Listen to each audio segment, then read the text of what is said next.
Chapter 2 is going to be read by me with the help of my dog Strider. He's in his favorite chair right now.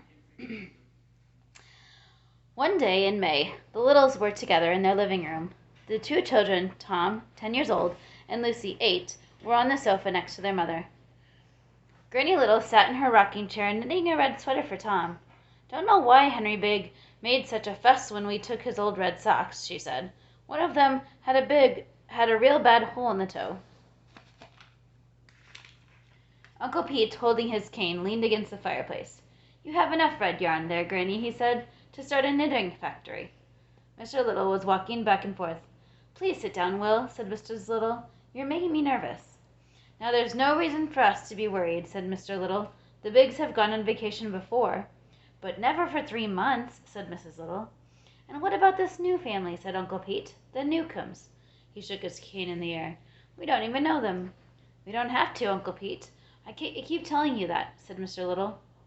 "If they're good enough for the Biggs, they're good enough for the Littles. Besides, they'll only be here for 3 months.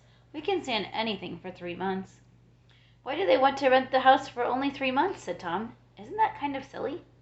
"The Newcombs are from the city," said Mr. Little. "Sometimes city people rent houses in the country while the owners are away on vacation." "It's like a vacation for city people to live in the country for a while," said Mrs. Little. "I don't like it," said Uncle Pete. "Suppose they bring a cat with them."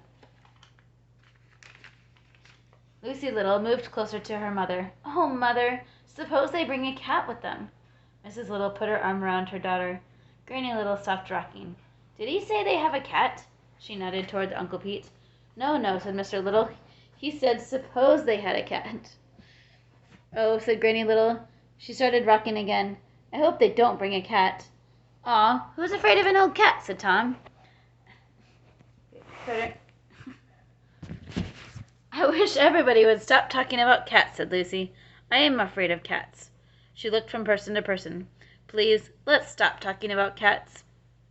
Strider apparently is not as good of a listener as you guys.